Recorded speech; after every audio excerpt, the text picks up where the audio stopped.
जय हिंद। Welcome to Aditya education planet. आज के इस वीडियो में हम लोग एक क्लास 10th का नया टॉपिक के बारे में पढ़ेंगे, जिसका नाम है, नया चैप्टर है बायोलॉजी का, हाउ डू ऑर्गेनिज्म रिप्रोड्यूस। इस चैप्टर को आज इस वीडियो में हम लोग समझेंगे।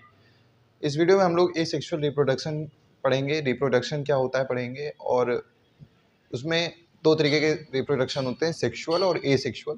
तो उसमें इस वीडियो में हम लोग एसेक्सुअल रिप्रोडक्शन को ख़त्म करेंगे। तो आइए इस वीडियो को शुरू करते हैं। तो सबसे पहले हम लोग पढ़ेंगे हाउ डू ऑर्गेनिज्म रिप्रोड्यूस, हमारा चैप्टर है। तो इसमें सबसे पहला हेडिंग है रिप्रोडक्शन, कि रिप्रोडक्शन क्या होता है। तो इसमें लिखा है it is a biological process, ये एक बायोलॉजिकल प्रोसेस है, बाय विच ऑर्गेनिज्म प्रोड्यूसेस, जिसमें कोई भी ऑर्गेनिज्म जो है प्रोड्यूस करता है देयर यंग वंस, अपने से छोटे बच्चों को क्या करता है, जो प्रोड्यूस करता है, ऐसी प्रोसेस को क्या कहते हैं, रिप्रोडक्शन। और ये एक बायोलॉजिकल प्रोसेस है। उसके बाद बात करते हैं मोड्स ऑफ रिप्रोडक्शन की। तो कितने टाइप्स के रिप्रोडक्शन होते हैं, कितने मोड्स होते हैं रिप्रोडक्शन के। तो दो मोड्स होते हैं, एक होता है एसेक्सुअल और दूसरा होता है सेक्सुअल मोड ऑफ रिप्रोडक्शन। तो इस वीडियो में हम लोग आज एसेक्सुअल मोड ऑफ रिप्रोडक्शन को पूरा खत्म करेंगे। तो एसेक्सुअल मोड ऑफ रिप्रोडक्शन क्या होता है? It is the mode of reproduction in which new organism produce by only single parent. ये एक ऐसा रिप्रोडक्शन है जिसमें केवल सिंगल पेरेंट की जरूरत होती है। जैसे हमको पता है कि ह्यूमंस हैं, तो ह्यूमंस में मदर फादर दो पेरेंट की जरूरत होती है, लेकिन यहाँ ऐसा नहीं होता। एसेक्सुअल मोड ऑफ रिप्रोडक्शन में केवल एक पेरेंट की जरूरत होती है। एक पेरेंट ही अपने यंग वन को क्या करता है, प्रोड्यूस करता है।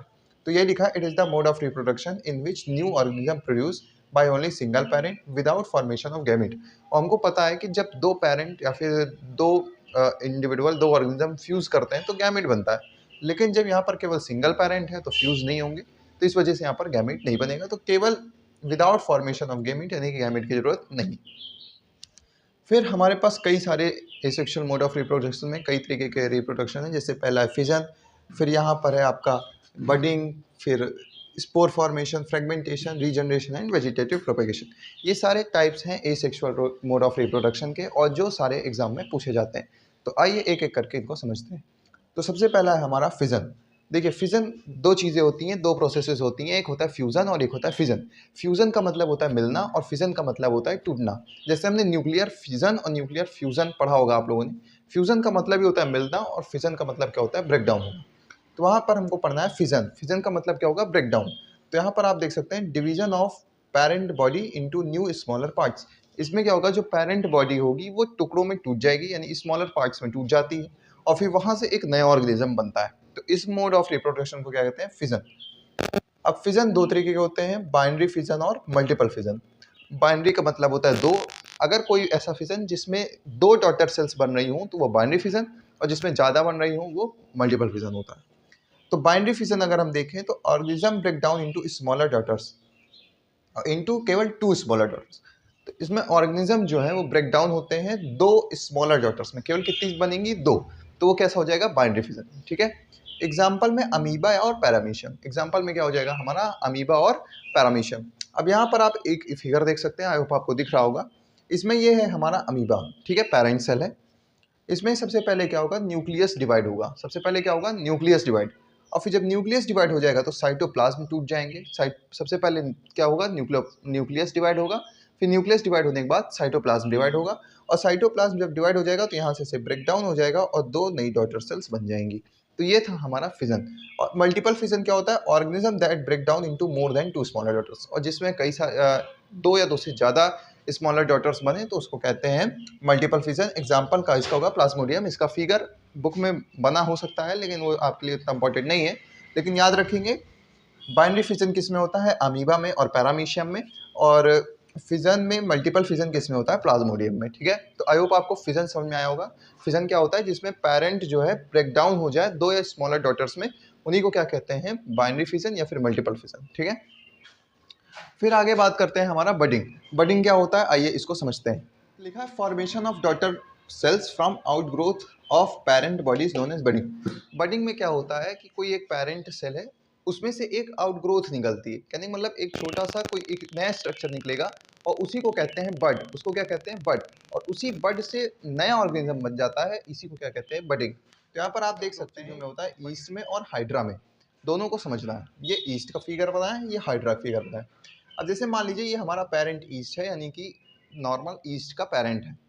इसमें होगा क्या, थोड़ी देर बाद देखा जाएगा कि एक छोटी सी आउटग्रोथ हो गई है जिसको बड कहते हैं। यही क्या है, बड। यही बड क्या करेगा, बाद में बड़ा होकर के क्या हो जाएगा, एक नया ईस्ट बन जाएगा और बाद में ये यहाँ से ऐसे ब्रेक डाउन हो जाएगा तो दो नए ईस्ट बन जाएंगे। तो ये था क्या, बडिंग। ठीक है, फिर आगे बात करते हैं। इसी तरह हाइड्रा में भी होता है, एक ये हमारा पेरेंट हाइड्रा था।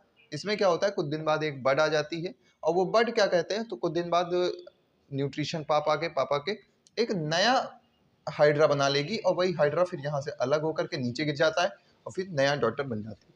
तो ये था हमारा बडिंग।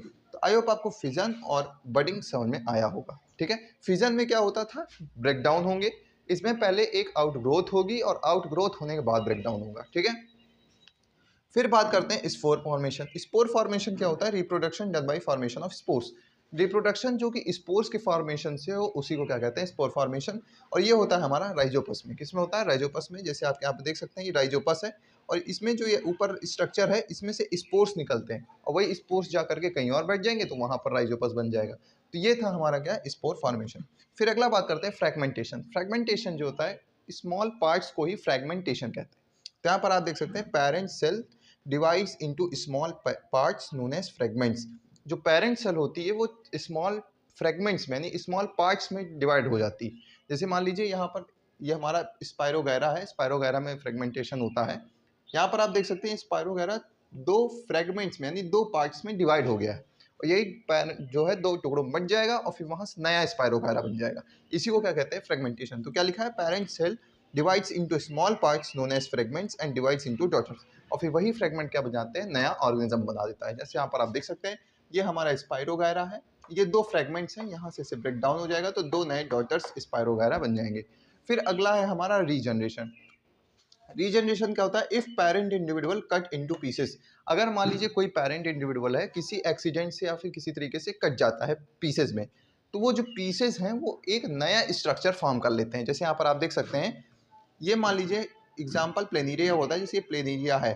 ठीक, इसका प्लेन लाइक एकदम प्लेन स्ट्रक्चर होता है इसका, इसलिए इसका नाम ही प्लेनेरिया होता है। ठीक है, तो देखिए ये प्लेनेरिया है, ये मान लेते हैं यहाँ से तीन जगह से कट गया तो ये ऊपर वाला हेड लाइक स्ट्रक्चर है ये अलग हो गया, इसका बीच का पार्ट अलग हो गया और टेल इसकी अलग हो गई।